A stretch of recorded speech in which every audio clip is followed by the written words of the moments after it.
Welcome along to another episode of the Play On Podcast, your weekly instalment of all things Scottish football. I'm David Simmons, as always delighted to be joined by Anthony Brown and Stephen Commons. Stay tuned for the next hour as we look back on the weekend's Scottish football in action, and on tonight's show we're asking the question, was Neil Lennon's Dubai outburst today his final parting shot? We want to hear from you guys. We're fully live and interactive, so please get in touch, drop us a message on whatever platform you're watching this show on tonight. Don't forget, if you're watching via YouTube, then please remember to subscribe to the State of Mind YouTube channel.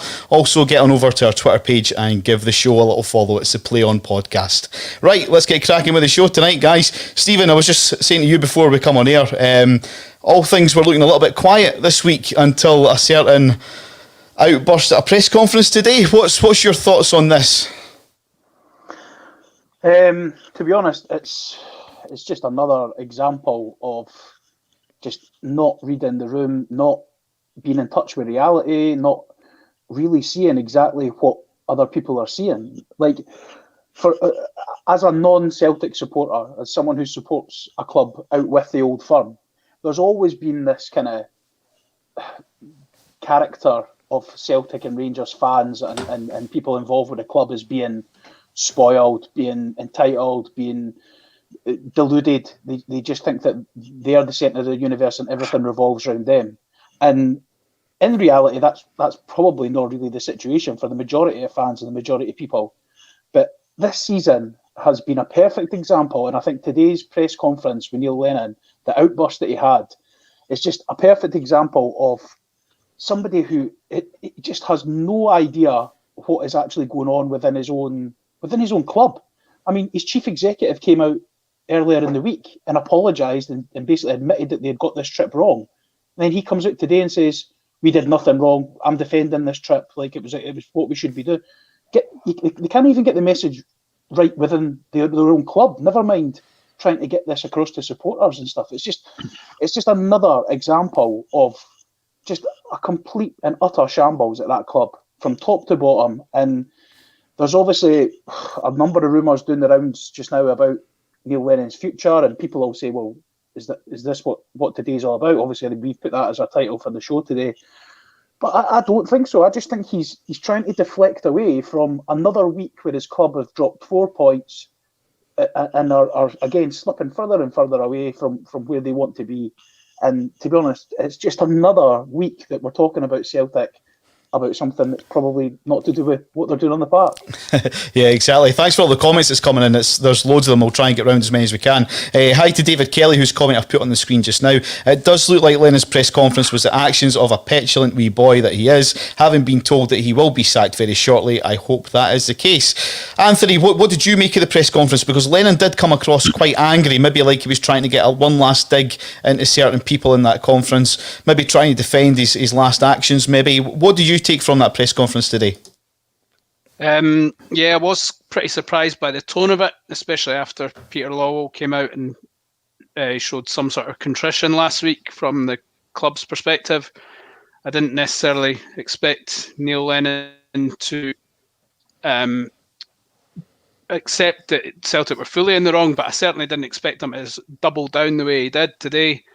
I have an element of sympathy from him in the sense that this will probably be as torrid a time as he's ever had in his managerial career, in terms of he's getting brickbats from everywhere.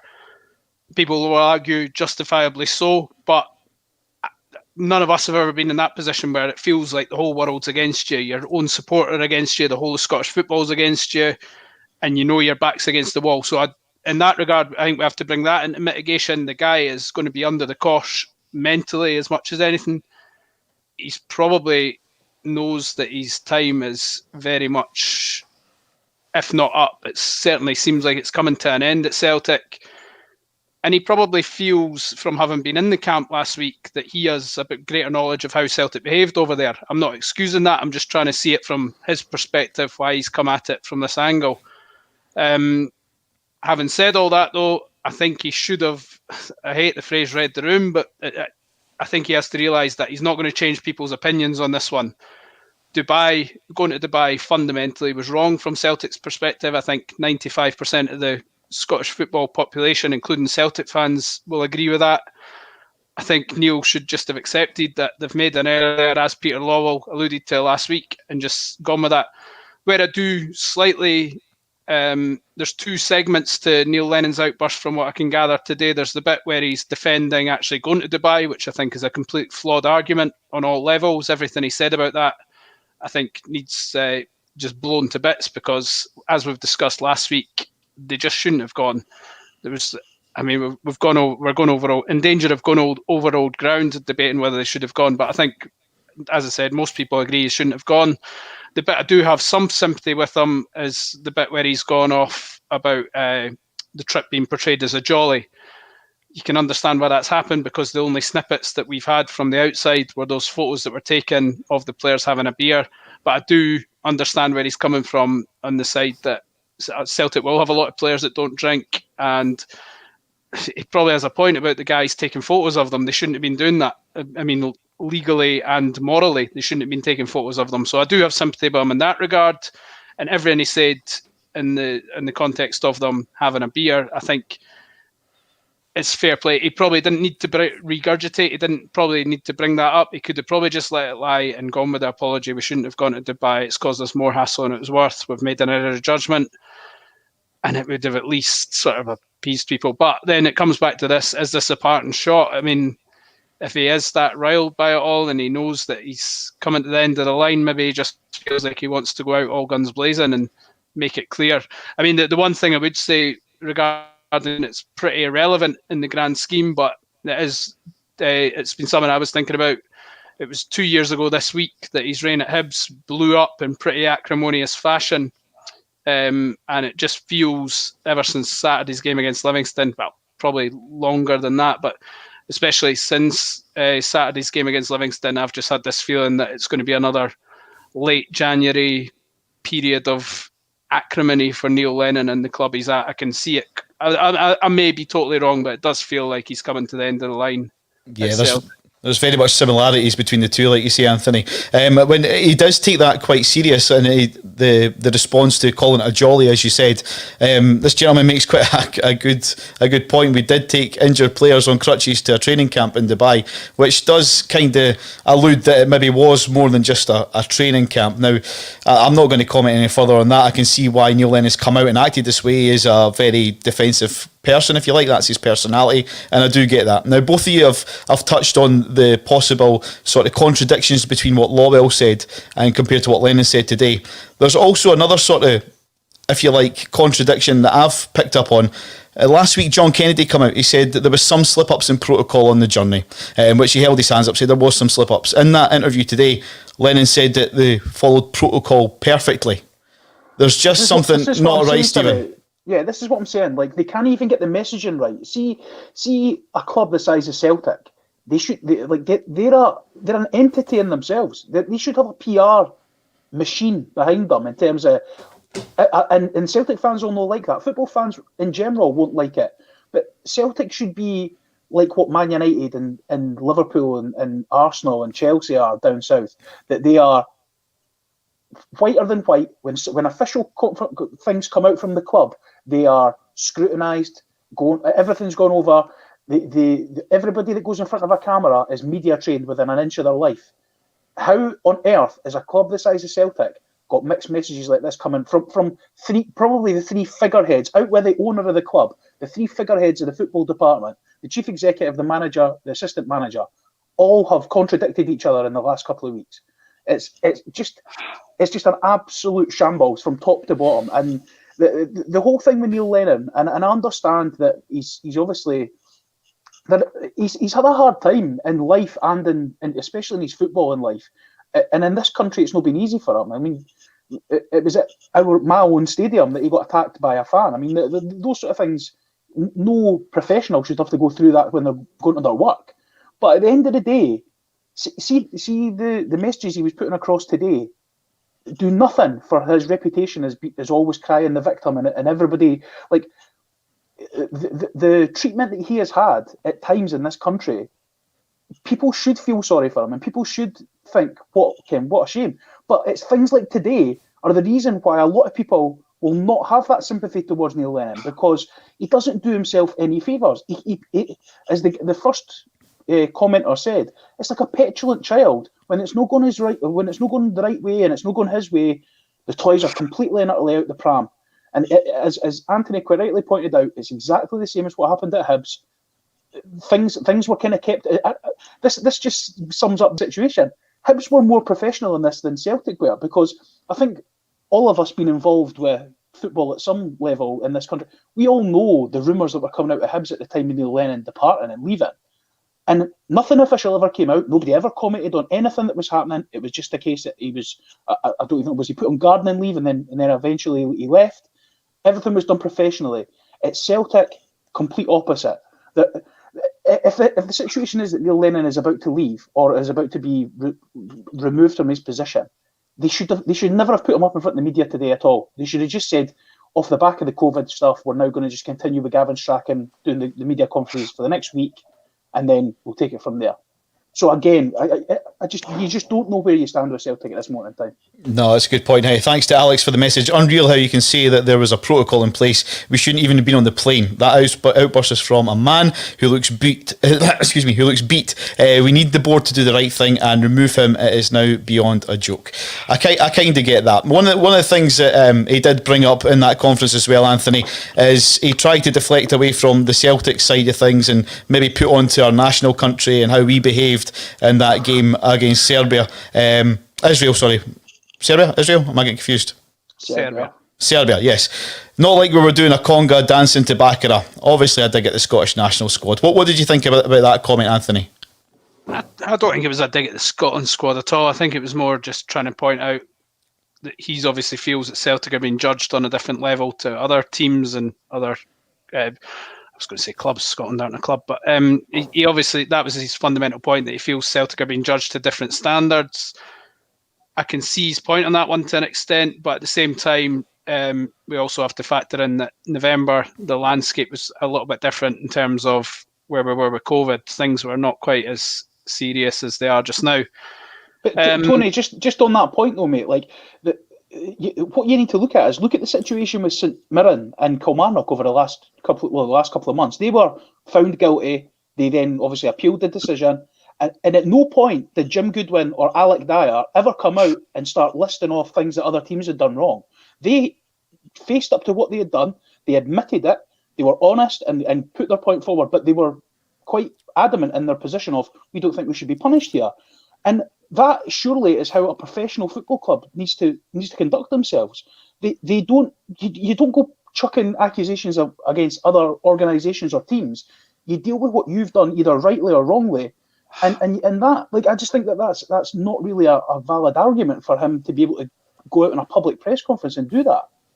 No, I think what he's trying to do, this is where we're getting the two arguments skewed. There's the should they have gone to Dubai, and then there's should they have gone out drinking together. These are two, in my view, these are two separate things. And I think Neil's obviously pretty peeved that the pictures have come out of them having a drink, and he's comparing that against Scotland players dancing about, which it's a very tricky one because it's all just been thrown in together as Celtic going on a jolly to Dubai, and that's the bit that's obviously riled him. Fundamentally, I think, as I said, we all agree they shouldn't have gone to Dubai, but then he's obviously riled that Andy Walker's had this pop shot about the team going on a jolly, and I think that's the bit that's got Neil more than actual criticism of going to Dubai, if you know what I mean. That I think he can almost accept the club have accepted that they made a bad decision going to Dubai based on Lawl's statement last week.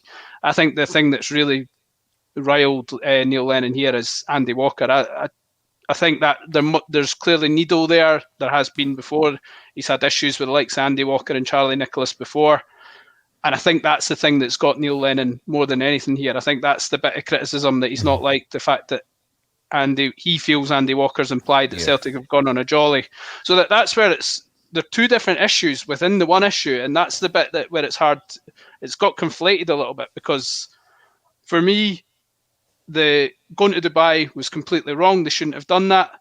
However, having gone to Dubai, I don't actually see any issue with them going for a beer there. And I totally agree with everything Neil Lennon said on that.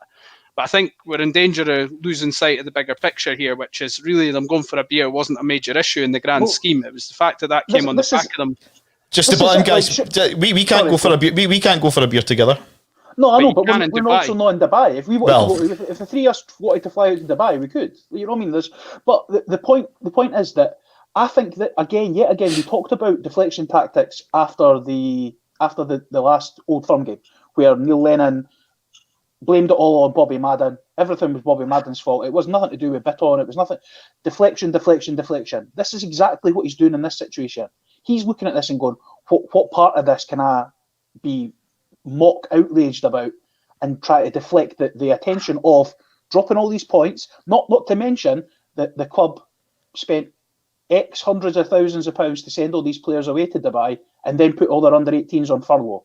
So how do we avoid getting these questions for the journalists? When Neil Lennon's put up in front of the media, how do we avoid the awkward questions? I know I'll absolutely fly into a massive rant about something that I don't know.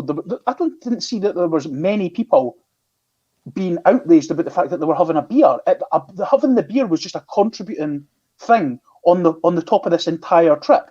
Like, it doesn't matter what has gone wrong with Celtic. If you are sitting face to face with Neil Lennon right now, and you're saying to him, "This has gone wrong," and he tries to give you an answer for why that is the case, all you could say back to him is, "You went to Dubai. You went to Dubai. You went to Dubai." Everything comes back to, "You went to Dubai." Like, the fact is, there's 2 players missing through COVID. They missed 13 players for the last 2 games. Why? Because they went to Dubai. End of story. I think you're right there. I do think you're absolutely right in terms of he's trying to take control of the narrative to an extent. And he knows, Neil's been in Glasgow long enough to know that if he has a pot shot at Andy Walker, that's going to make a good headline on the back page of tomorrow's papers. So the papers are going to go, Lenny hits out at Andy Walker, as opposed to whatever the narrative is about Celtic going to Dubai and whatever he has to say about that, which isn't going to wash with anybody. But at least if he has a pot shot at Andy Walker, as much as it doesn't look good, it takes the heat off him to an extent, in the sense that he's now launched a grenade at Andy Walker. Andy Walker has to respond, or a few people. The difference in years gone by, though, is that I think it's quite well known that Andy Walker is not massively respected in terms of his opinion, and I think he's quite outspoken, and I think a lot of Celtic fans would can take or leave Andy Walker. But I think, see, on this point, that his statement that he made before that Celtic Hibs game, I didn't see a single Celtic fan on any social media who wasn't absolutely applauding what he said. He spoke for the entire Celtic fan group. Well, the majority of the Celtic fan group when he said that statement. So the difference between what's happened previously, when they've maybe had a go at Chris Boyd or they've had a go at Andy Walker previously, is that a lot of Celtic fans would go, "You're right, Lenny. He's not." But on this point, the Celtic fans will absolutely not budge on what. So it's maybe misguided what he's trying to do. You're right. I think that's exactly what he's trying to do. But I think it's definitely misguided. Yeah, thanks to this message that's coming as well. Going to Dubai when we were so far behind in the league was shocking. Should have stayed and worked. So basically, there was no reason to go all the way over to Dubai. I get that it worked maybe in years gone by. They've went there the last couple of Christmases, I think it's been, and it's worked well. But in this current climate, it didn't make sense. Why not stay in Scotland, take them away somewhere, work hard, and then come back and go again? The fact, Stephen, you made a great point as well about putting the young team on furlough. I mean, I believe there was 42 members of Celtic personnel that went over to Dubai. So you include all the players, all the management, coaches, kit men, media. 42, I'm led to believe. Yeah. How much ahead do you think it would cost to take them to Dubai? As Andy Walker pointed out in his statement, they chartered a plane to Dubai to start with. So there's, God knows how much that costs. They chartered a plane, and then they put up 30 to 40 people in a 5-star accommodation for 5 days, plus however much it costs to hire the training facilities and things like that. I couldn't even begin to guess what that costs. But what we've seen speculated in the media and is between 250 and 300,000 pounds. I mean, again, what world are these people living in when they think it's acceptable to spend 300,000 pounds to take their first team away on a warm weather training, and then asking the government to pay for their staff? Like, what is happening in this world? Like, what planet do these people live on? It is absolutely crazy, and Neil Lennon's just a small part of this. Yep, because then you've got one person coming out saying, no, but in hindsight we've done the wrong thing, and one person saying, no, we've done everything we should have done. Wouldn't have changed a thing. And to be honest, David, it sums up the situation that the country's in. That the biggest institution that we've got in this country, football-wise, over the last decade, is crumbling before our eyes, like from top to bottom, absolutely crumbling. I mean, don't get me wrong. As a Hearts fan, I'm quite enjoying seeing the turmoil. But seeing in general football terms and from Scottish football, that I think their situation just sums up where the country is at the moment. And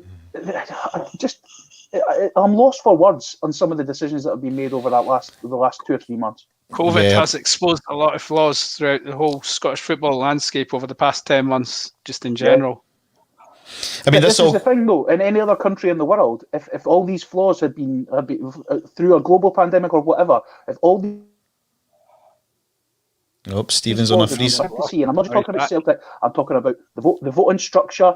Everything that's happening, the fact that the lower leagues got no say in the fact that they got stopped playing football, all these things, everything's coming to focus at this moment in time. In any other country in the world, there would be either someone at the top of the game going, right, we need an investigation here. In Scottish football, what happens? What they do is they lift up the rug, they get a brush, and they sweep. Everything goes under the rug. Nothing to see here. Move on. I mean, this all comes in light of a few rumours that have been circulating this week as well about Eddie Howe is already near enough signed, sealed, delivered, if you like, and is on his way up to Celtic Park. Anthony, he would bring a refreshing outlook on that team, because I think it's much needed now, isn't it? They need to do something. Yeah, I think they're now at the point of no return for Neil Lennon now. I mean, the only thing he could have done to save his job this season, I think, was make some sort of title race in the second half of the season. I mean, I think it's generally been acknowledged for at least the last month, maybe 2 months, that the league's pretty much beyond them. So all he really had left was to try and make some sort of fist of it. But now Rangers are so far ahead that any slip-up Rangers make is generally irrelevant, because Celtic aren't going to catch them unless Rangers completely stopped and never picked up any more points. You just couldn't see Celtic overhauling them. So there's not really anything Neil Lennon can do between now and the end of the season that's going to galvanise any morale in this. You could say winning the Scottish Cup, but he won last season's Scottish Cup and it's not really done much to change the mood. And that was only a month ago, 4 weeks ago, that they won the Scottish Cup from last season. And look where we are now. It's absolute vitriol coming from all directions. So winning the Scottish Cup is going to be scant consolation for Celtic, and that's even assuming Neil Lennon was able to cling onto his job and soldier on till the end of the season. So I don't really see what he can do between now and the end of the season to change the vibe.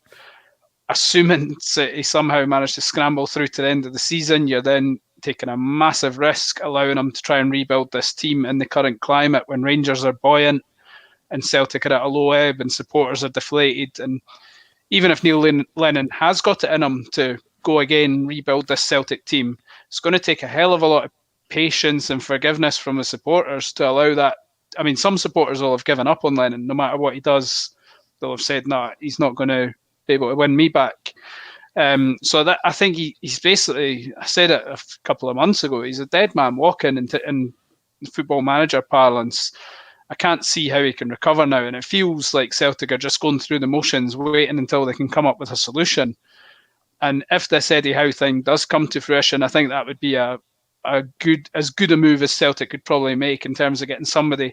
I'm sure there will be people out there who aren't inspired by Eddie Howe. He doesn't have necessarily an elite CV, but neither, as some people have pointed out, Brendan Rodgers, Liverpool apart, hadn't exactly set the heather alight anywhere else prior to going to Liverpool for any sustained period. So I think Eddie Howe would certainly be an interesting one. He's a forward-thinking coach, and I think most Celtic fans, if they were offered going into the next game with Neil Lennon or Eddie Howe in charge, I think they would jump at Eddie Howe. Absolutely. Thanks, Dean, for the comment. He says Lenny will talk about anything to avoid discussing the league table and the shocking season that they've had on the pitch. We kind of spoke about this a few weeks ago when there was maybe still a slight possibility that maybe Celtic could close the gap and possibly catch Rangers. And we said when Lennon was starting to lose games that no one will want to come in now and take over that team and be the one that's responsible. That's exactly what the point I was going to make. For losing 10 in a row. But yet now Celtic could bring somebody in They could bring somebody in now. They could look at the team that they've got. They could say, right, he needs to go. Or we could keep a hold of him for next season. 100%, or 100%. Now would be a great time to bring in a replacement, I think, Stephen, yeah? Yeah, but you've hit the nail on the head, Sammy, because when we talked about this, what would it been? Maybe 2 months ago now, we spoke about it, and at that point, we pretty much all agreed that any manager that was coming in at that point was basically starting with a handicap and was still expected to win 10 in a row. But we've got to, we've got to a stage now where 10 in a row, I mean, unless you're the most green-tinted glasses wearing Celtic fan, 10 in a row's gone, right? They're not catching Rangers. So any manager that comes in now, this is bonus time. As you've quite rightly said, he can come in. Look at Brendan Rodgers last season. Brendan Rodgers left Celtic and everyone was absolutely up in arms because of the timing that when he had left them. But he left for a very specific reason. He went to Leicester knowing that he had a free hit for the rest of that season to look at the team, get a plan in place, know who he wanted to keep, who he wanted to get rid of, how he could add to the squad, bits and pieces. You can't do that in just a number of days. Like, if a manager was to come in now and try and rebuild, if the manager was to come in at the end of the season and try and rebuild for next year, then they've only got that summer period. And God knows what that's going to look like in terms of COVID and things like that. Look at this summer. It was a very shortened summer break that we had. But Brendan Rodgers going to Leicester at the time he did allowed him to assess that squad. If Celtic did the same thing with Eddie Howe or whoever else is potentially going to come in and bring someone in now, they have the remainder of the season as a complete and utter free hit. If they were to close the gap on Rangers dramatically, if they were to, maybe catch Rangers, who knows, then great. If they were to remain 21 points behind, or even maybe 22, 23, 24 points behind by the end of the season, all that manager would ever, if he was ever questioned about it, all the manager would have to say is, well, this is a team rock bottom in confidence that I've come in. This is not my players. This is not my squad. Watch us next season, and we'll see where we go. So it's a complete and utter free hit for the manager. You're spot on in what you're saying. That if Celtic are going to make a move, this is a perfect time to do it. Do you agree with that, Anthony, or should it be left to the end of the season? Oh no, I would act now if I was Celtic. I mean, even if it has to be a caretaker for the next few weeks, I think Neil Lennon has completely lost the support now. I think the support needs something to cling to. And often, as harsh as that sounds, just sacking the current manager can be enough just to give them some semblance of hope for the next few weeks. This won't be helping the players either. I mean, I'm sure there will be plenty of players who are behind Neil Lennon, but just the constant negativity around the club won't be helping their match day performance and all that, and just the mood around the dressing room. So I think as we've generally agreed, I think the league's beyond them, so they've got nothing to lose by pulling the trigger now, putting Gavin Strachan or John Kennedy in charge until such time as they get the guy they want. I mean, I do understand from the point of view, it's if they are having to try and recruit somebody, you want to make sure it's the right man, but there's also an urgency now. There's so much backlash against Celtic just now. They just need to do something just to ease the pressure on the club, because they're getting to the point now where it's becoming proper vitriolic in terms of the Dubai situation and being 20 odd points off adrift at the top of the league. It's just getting toxic now. Well, it's been toxic probably for the past 2 months. And I think if you were to remove the manager, I mean, I hate to say that because I like Neil Lennon as a person, but if you were to remove the manager, it would certainly ease the constant negativity that's building up after every game. And then even if the team continues to struggle, at least supporters know that there is plans afoot to bring somebody else new in. So there will be a tolerance there's never going to be a tolerance at Celtic when they're slipping up against inferior opponents, but there will be slightly less of a backlash knowing that someone else is coming in to hopefully make things better in the next few weeks or months. Yeah. No, I mean, we've been doing this show for a good few weeks now. I've noticed a huge change in the comments that come in. We only put certain ones to air. Obviously, there seems to be like some arguments had between people that type as well. But there was always quite a few Lennon supporters that would always say, "Give him time. No, Lennon's the man. He's the right guy." Just scrolling through them quickly tonight, there's not one that says, "Get off his back. Keep him in charge." and it's maybe a sign of what's to come. Now, I'm well aware, guys, that we've been half an hour into the show, and we say this offline, and we have a little laugh about it, that we're a Scottish football podcast, but every week it seems to be dominated by some actions that Celtic do. This has probably been Rangers' most successful season in how many years, since maybe all things were brushed. And this is the thing, we never get a chance to really speak about Rangers that much, because up until now they've just been workmanlike. They just and what do you say about that? Is it just a case that they're sitting back and just letting things unfold and they're just getting on with business? 100%, yeah. Like they're just literally just ticking games off, ticking as they go, and there's nothing dramatic about that. There's nothing like for us to discuss on a discussion forum of like something like this. There's nothing controversial about what Rangers are doing. Rangers are literally just grinding out wins, and well, obviously not this week, but they're just grinding out results. They're matching or better than Celtic every single week. That's all they need to do between now and the end of the season, and that's what they've been doing. And I know this is, as we've said before, this is a Scottish football podcast. It's something we're supposed to kind of talk about, and Celtic dominates every single week. But not for good reasons. We're not sitting here blowing smoke up Celtic's backsides. Like, we are absolutely ripping them to bits 90% of the time. Mm-hmm. So when Celtic eventually get their house in order and get back to where you would expect them to be, then it might be a bit more of a balanced argument that we can have on here, and we can maybe talk a bit more in depth about Rangers tactically and what they're doing. But just now, I'll be perfectly honest, and as a Rangers fan, if you were a Rangers fan, you'd absolutely love this statement. But Rangers are boring. They're boring because they just win. There's nothing controversial about them. And see, if you're a Rangers fan over a Celtic fan right now, you would take that any day of the week. Your club is just getting on with business. While Celtic are imploding, Rangers are offering up Ibrox as a vaccination station. There's the difference. There's the difference of what's happening right now. Sticking to Glasgow clubs, I'm going to come on to you, Anthony, with this one. Ambitious Queen's Park, they announced this week the appointment of former Hibs CEO Leanne Dempster as our new club chief executive. So Dempster stepped down, as we know, from Hibs in November. After 6 year service at Easter Road, she joins an ambitious project at League 2 club Queen's Park. They're chasing promotion, obviously under Ray McInnis now as manager. They look like a club that obviously mean business now, Anthony, don't they? Yeah, I think, well, I say hiring Leanne Dempster's a statement of intent. I think they've made a few statements of intent with who they've recruited and employed over the past few months, and they certainly do look like a club that's on the march, which is I've always enjoyed. I used to cover Queen's Park years ago. I always enjoyed going to their games. They've got a good support, not a massive support, but a very passionate support, and they've got obviously a strong history. And it's nice to see them getting this opportunity to hopefully progress up the ladder. And appointing Dempster is a real coup, because I think you only have to look at the work she's done at Motherwell and Hibs to see that she's a good operator.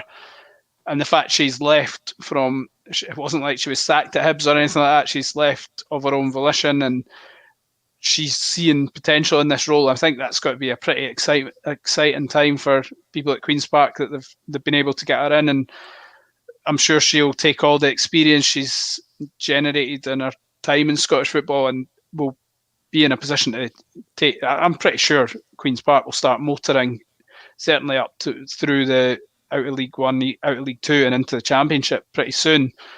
And it's quite an exciting little adventure, if you like, to watch from afar. Yeah, definitely. If we look back on some of the scores from the weekend, Stephen, we've touched quite a bit on Celtic, but we will start at Celtic Park where it finished. Celtic 0, Livingston 0, and to put a non-Celtic twist on it, it brings an end to Livingston's 8-game winning streak under David Martindale. Sack Martindale, get him out. Disgrace. Nah, listen, like the best thing that I heard over the whole weekend was David Martindale. He is so refreshing to listen to. He doesn't have any airs and graces about him. He's a working class guy from the Livingston area who just happens to know a lot about football, and I absolutely love listening to him. It's great. He's so honest. He's so upfront. Whenever he's asked a question, he will give them a straight answer. He doesn't try and avoid it, but he does it in a way that he's always trying to kind of be constructive about the whole game in Scotland. He talks about his club, and he's so proud of the players and the things that they work on during the week. But the best thing I heard was he was basically saying, we're pretty upset about coming here and only getting a point. Like, that just shows you the level of the confidence of where Livingston are for a start, and also obviously a bit of an indictment on where Celtic are. But nah, it's a great story, and again, something I wasn't aware of until I heard his pre-match interview with Brian McLaughlin was that he's still awaiting the fit and proper person test from the SFA to allow him to be ratified, which is why he's only been given like a deal until the end of the season. Like, basically, I think it's like a rolling contract, so that if he fails this fit and proper person test, he would have to revert back to being the head coach, and or the coach, and they would have to bring somebody else in. But obviously, with his criminal background from years ago, he was asked about it, and again, before the game, very upfront, very honest, just told exactly what the situation was. He told Brian McLaughlin what he had put in front of the SFA, and said that he was really hoping that they would give him the green light to go ahead. But I think now, in a country where we're obviously big on trying to be big on equality and inclusion and trying to give everybody a second chance, like, a guy like him is a perfect example of someone who's completely and utterly turned his life around. And what a story. I mean, what a story. If they were to get the top six even, or potentially, I mean, the way they're going now, potentially push for Europe, fantastic for Livingston, and brilliant for David Martindale. Yeah, absolutely. Moving on to New Douglas Park, it finished Hamilton 0, Dundee United 0. A point apiece there for the two of them. Hamilton boss Brian Rice feels that Hamilton Academical have been a wee bit unlucky with the whole COVID-19, how it's affected these fixtures. So this all comes to light, obviously, because of the decision that's been made, and I think you touched on it earlier, Stephen, the likes of the St Mirren appeal that was made, so they're now not being docked to 3 points, they're going to have to replay that fixture, is that correct? Yeah, and it's the same with Kilmarnock as well. Kilmarnock, yeah. So that now means that Hamilton have been deducted points again, then, isn't it? That they originally had on the board. Weeks ago. Yeah, so basically, I think Motherwell got handed 6 points and Hamilton got 3. Yeah, and they were handed 3-0 wins for each of the fixtures. But then they appealed it. It had to go in front of the panel, and the panel said, well, wait a minute, we think they might actually have grounds for an appeal here. So what they did, I think maybe 2 weeks ago now, is they deducted the points back again, like pending the investigation, and then the investigation has now found that the 3-0 results were overly harsh, so they've been handed like a suspended financial penalty, I think of £10,000 per team. Kilmarnock fans have actually set up like a GoFundMe page and have raised the money to pay the fine as well, so the club are not going to be put any out of pocket at all. And to be honest, it's the right thing to do. And I can understand from the SFA's point of view, or the SPFL's point of view, is they had to try and put something in place. There had to be a deterrent of some to try and put these things. But a 3-0 loss for the situations that they were looking at, I mean, these were things that they were very minor infractions. It's not things like that we had seen at the start of the season where players were trying to get used to these stringent laws. These were things like players were going from the stadium to the training ground, which was 500 yards, and the odd 2 or 3 of them jumped in the same car. Like tiny things like that. I mean, again, I get it. The rules are the rules, but I think it was the right decision in the end to allow them to kind of play these games properly. The funniest thing that would be if Motherwell won both the games 3-0 and so did Hamilton. The SFA would be absolutely pulling their hair out. Anthony, moving on to the game. Oh, there's Stephen's laptop away. I'm back. Moving on to Easter Road on Saturday, Anthony, finished Hibs 2, Kilmarnock 0. Jack Ross getting a good 3 points at home there, and that takes his side up to third in the league now. Is he now maybe out the running for the Celtic job, because he was once rumoured to be possibly the replacement for Neil Lennon? Aye, I mean, this is football. 2 weeks ago, I would say he was, and now if he's in third place, I mean, if you're looking at Scottish-based contenders, then I suppose Jack Ross would be the one that would jump off the page, unless you would be willing to look at Derek McInnis. But obviously he's got Rangers links, so I dare say they wouldn't go down that road. Plus, if you listen to Simi, he's been in the Shukley Peg Club for the last 6 months. We'll get on that to the next game, Stephen. We'll come on to that, yeah. I think taking the Celtic thing out of it, I mean, I think the main thing for Hibs is that they've managed to sort of regain their poise in the last 2 games after that shaky period around Christmas, was it around Christmas or New Year when they lost to Livingston and Ross County. They looked to be in a bit of bother there, like they were starting to nosedive a bit. So to then go to Celtic and get that point and beat Kilmarnock, it wasn't a vintage performance, but it's a good result for them. Another clean sheet as well. And they're back up to third place. So, I mean, there's a lot of doom and gloom around Hibs a couple of weeks ago, but all of a sudden they're back in third place and they're, again, looking at their points. They're on 40 points after 24 games. It's very rare for Hibs to be in that position. I mean, even under Neil Lennon 3-4 years ago, when they got their record points total, they were only on 38 points at this stage of the season. So, I mean, it comes back to this. I'm still not convinced this is a great Hibs team, but the fact is they're in third place in the league. They're getting a good points return. They're probably as consistent as they've been for at any point in the last 20 years in terms of picking up results pretty steadily. And if they do have a bad patch, it only lasts 2 or 3 games max. And they're obviously got this semi-final against St Johnstone to look forward to this weekend. So on paper, they're having an absolutely brilliant season. And they've obviously still got the Scottish Cup to go as well. So, I mean, there's all sorts of opportunities for this Hibs team. I don't think we've spoken about them potentially catching Celtic before. I mean, I think Celtic have probably still got too much, assuming that the games in hand count for something for Celtic going forward, and that they can. Because let's not forget, Celtic had regained a wee bit of form before this COVID thing erupted in the last week or so. They were winning games, so if Celtic can get back winning, I dare say they'll pull away and finish second with a bit to spare. But with Aberdeen rocking again, suddenly Hibs look pretty good for third place. So, I mean, it's one of them. I mean, at the end of the season, Hibs could be miles adrift in fourth place, or they could be in third place, and it's their best season of the 21st century. Yeah, no, that brings me nicely on to, like you say, Aberdeen dropping points up in Dingwall. It finished Ross County 4, Aberdeen 1. So the David Simmons Sugarly Peg Club's open, and VIP access goes to Derek McInnis. I mean, he's not doing too great, and there's been a few banners put up, nowhere near the Green Brigade and what they did at Celtic Park, but there's been a bed sheet that says Derek out. Have you seen it?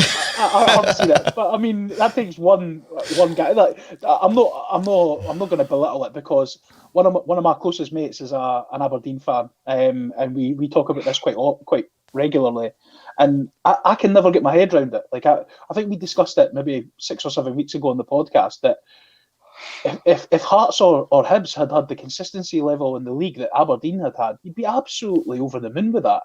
But and I didn't know whether it was because Aberdeen fans saw themselves as something a bit special, saw themselves maybe at a level above Hearts and Hibs, but I think if you dig down a bit deeper than that, I think it's like familiarity breeds contempt. I think it's just they're getting bored of his tactics and the way he sets up the team, and I just don't think that usually around this time, Derek McInnis can pull a rabbit out the hat and bring in somebody exciting and bring in something a bit different that's maybe going to add a new dimension to his season.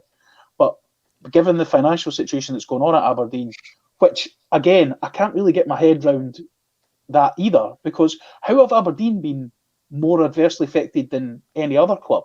Like how are like a team like Aberdeen is at the same sort of level as Hibs? How are Hibs able to go out and get Jackson Irvine, Chris Cadden, Matt Macy, and Aberdeen are not able to bring in a soul? They're not able to bring in anyone. Like, I just don't get it. And their chief executive or their owner is constantly on the radio pleading poverty. So it may be that the time is right for McInnis to move on. Like, it may be that the time he's looking at it thinking the club don't seem to be kind of in a position to be able to allow me to push for anything higher than fourth, maybe third at a massive push. But again, in my opinion, the way things are set up just now, Hibs have got a vastly stronger squad than Aberdeen have at the moment, on paper. And I think if Hibs don't finish third, I've said this a couple of times, I think that should be seen as a bit of a failure on Jack Ross's part. But I don't know. Again, looking from the outside, as we've said, I think he's done a great job there, and I would be proud to have him as my manager.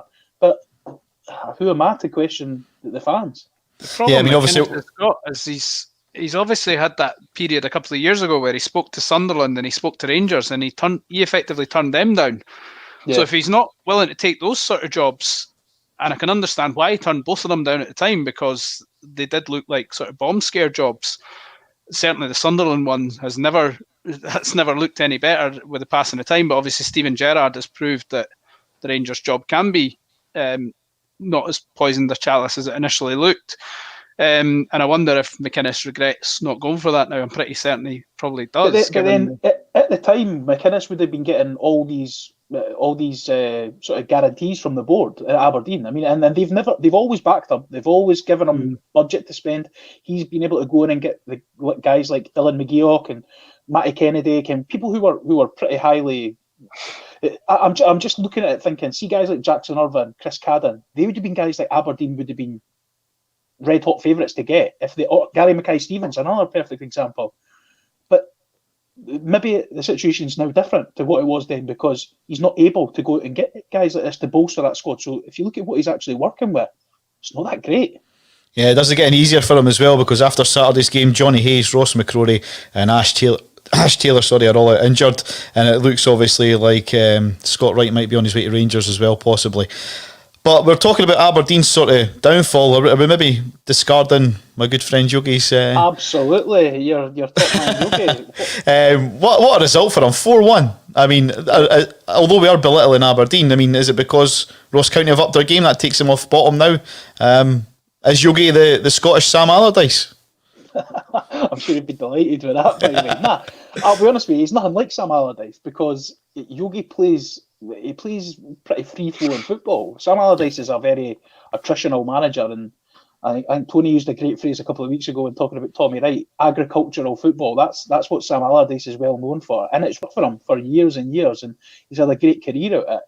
But I think Yogi's completely different to that. He's similar in terms of, I think he's got that sort of likability factor that a lot of people from other teams look at him and go, he just seems like a great guy. You would want to play for him.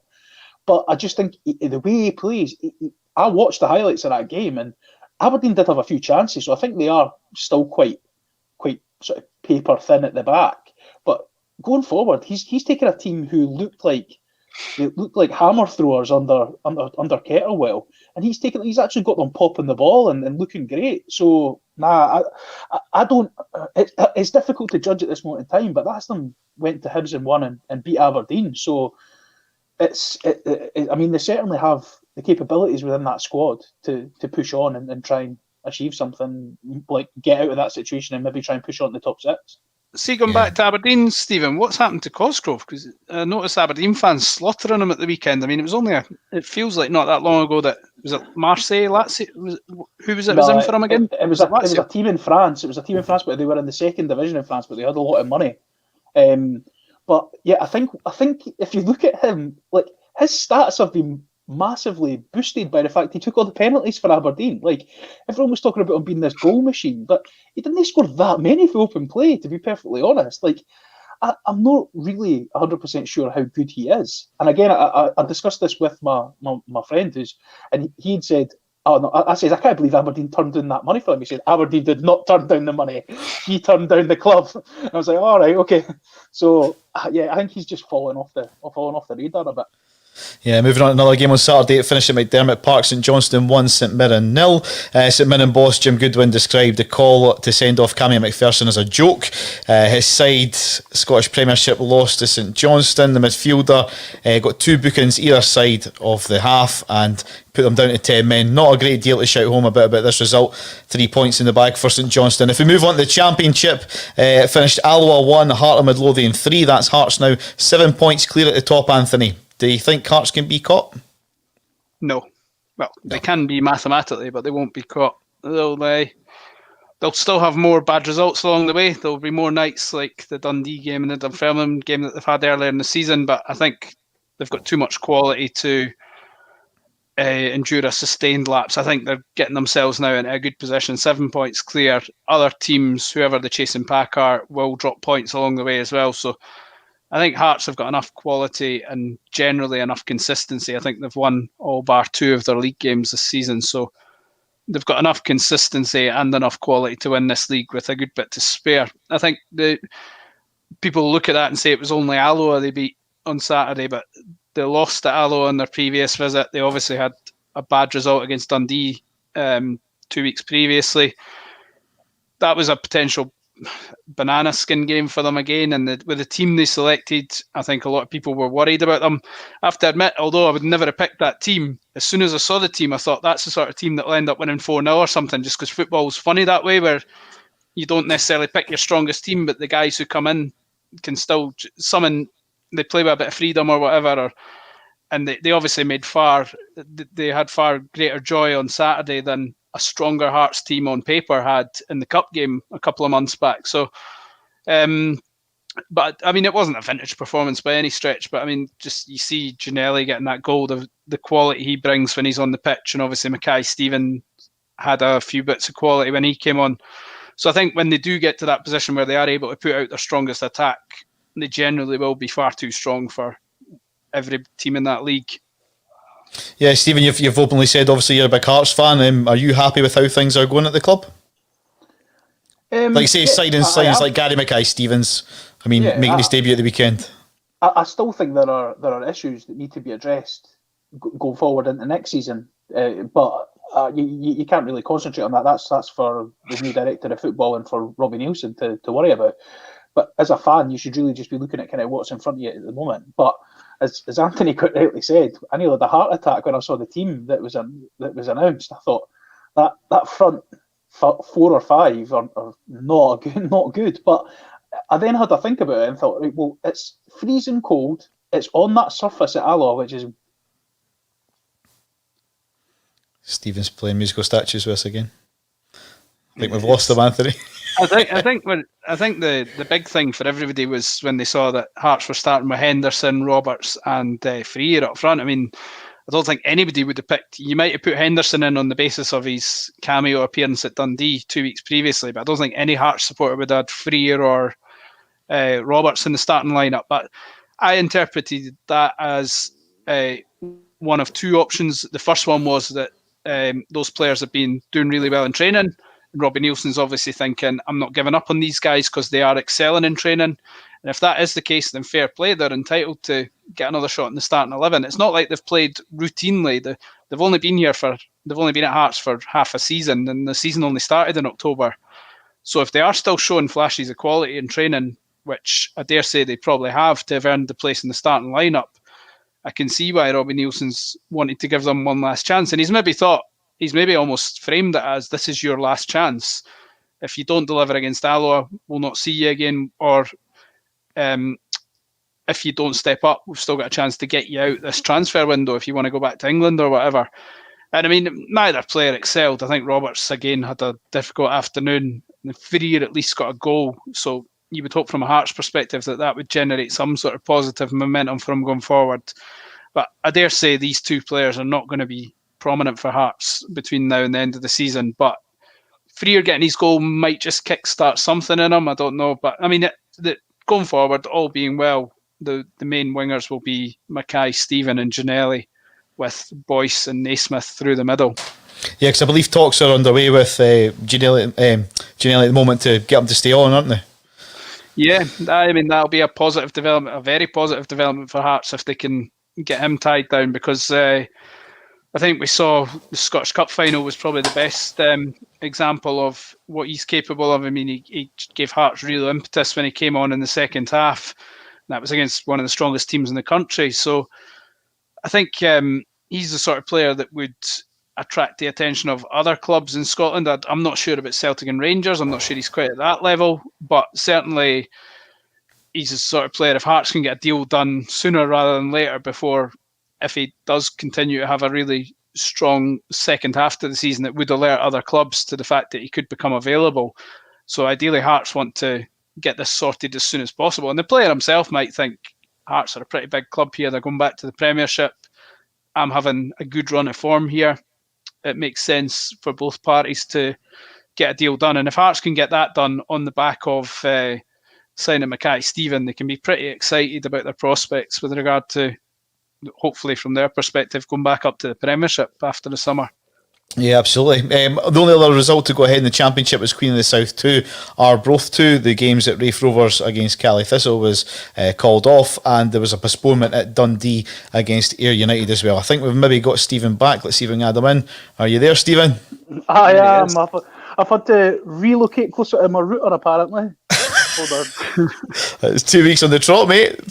I know, terrible, eh? What we were discussing there, we were discussing obviously the Championship with the results at Hearts. The Raith Rovers Cali Thistle game was called off. It finished Queen of the South 2, Arbroath 2, and the Dundee against Ayr United game was called off. Now, I'm not sure if any were aware of this. It was a bit of scrutiny about that call off because there was a referee attended Dens Park at 10:30 and deemed the pitch to be playable.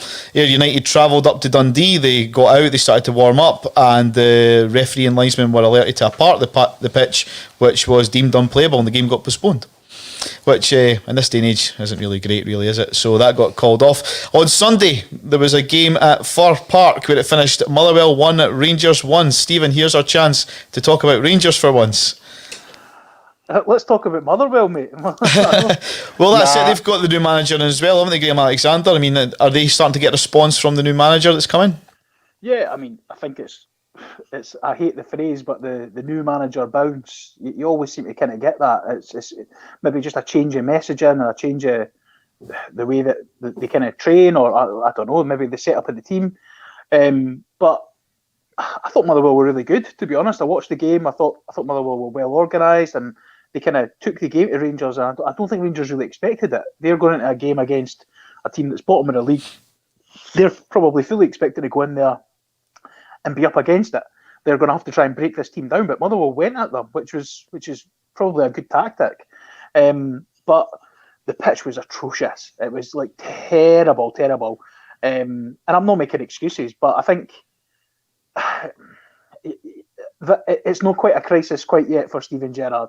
I think if it gets to the stage where this is happening maybe 2-3 games in a row, then we can potentially call it that. But up until then, I think they're all good. I think they've still got the title in the bag. Well, pundit Michael Stewart, Anthony, he's come out and he said that Rangers can win this title undefeated. Do you think that could be a possibility? Certainly. I mean, possible. it's still on the cards, but it's possible, but it won't happen. It won't. I'm going to go out on a limb and say it won't happen because everybody says that when a team's unbeaten up to this point. But I think yesterday was an example of probably complacency setting in. And complacency is something I think it's very hard to guard against. It's just a subconscious thing. And if Rangers were to get the league tied up in February or March, which looks a distinct possibility, the same thing will probably happen as what happened to Hearts when they won the Championship. They coasted the Championship, won the league in March, and then after that they started slipping up and dropping points. And I dare say, it's nothing against Rangers, it's just a human... I mean, Celtic obviously did the season unbeaten, so it is achievable. But I think it's so rare for a reason. It's so hard to do in any league just because it requires such focus and every single week. And I think there will come a point where Rangers will slip up. They've certainly ridden their luck in the last few weeks in terms of they've not been at their... They probably, on another day, they could have lost to Celtic. Hibs gave them a run for their money. And then yesterday, they weren't at their best. They're certainly... And even at Aberdeen, they had a period of the game where they were struggling to impose themselves. So they certainly look like a team that's got a defeat in them now. And they lost to St Mirren in the Cup. But equally, they look like a team that will probably win the league with a good bit to spare. So by the time they eventually lose, it will probably be completely irrelevant. Yeah, exactly. I mean, once the title's in the bag, it's time to maybe give some of the younger guys a run out as well. And like you say, that's possibly when they could drop the points. If we look ahead to some of the fixtures happening this week until the next show on Monday, on Wednesday it's Livingston at home against Celtic. That's a 8:15 kickoff. On Friday it's Arbroath and Dundee. Saturday, Aberdeen welcome Motherwell up to Pittodrie. Rangers welcome Ross County. In the Championship, it's Dunfermline versus Ayr United. Hearts are at home against Raith Rovers. Inverness Cali Thistle welcome Alloa, and it's Queen of the South against Greenock Morton. Also this weekend we've got the Betfred semi-finals taking place on Saturday evening, 5:30 kick-off, St Johnstone against Hibs, and on Sunday it's the second one, it's Livingston against St Mirren. Just a quick prediction before we wrap up the show, guys. How do you see those semi-finals panning out, Stephen? Who do you think we'll have in the final?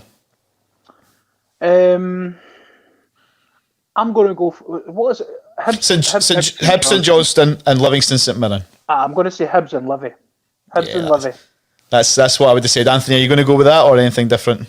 That they would be the logical choices based on form and the fact that they're the two top 6 clubs against the two bottom 6 clubs. But I mean, we've seen this so often, where particularly with Hibs, where they get framed as favourites for a tournament and they can't capitalise on it. So I think that's the concern among probably quite a lot of the supporters, that Hibs are such red hot favourites for this that they'll find a way to blow it. And I mean, that's a big test of their credentials. Can they handle being favourites? Because I mean, they were big favourites when they went in. I say big favourites, they were a championship team when they went in against Ross County a few years ago, but they were still widely expected to beat Ross County in the 2016 League Cup final, and they obviously lost 2-1. So I mean, and they lost to Livingston in the League Cup final in 2004, 2003.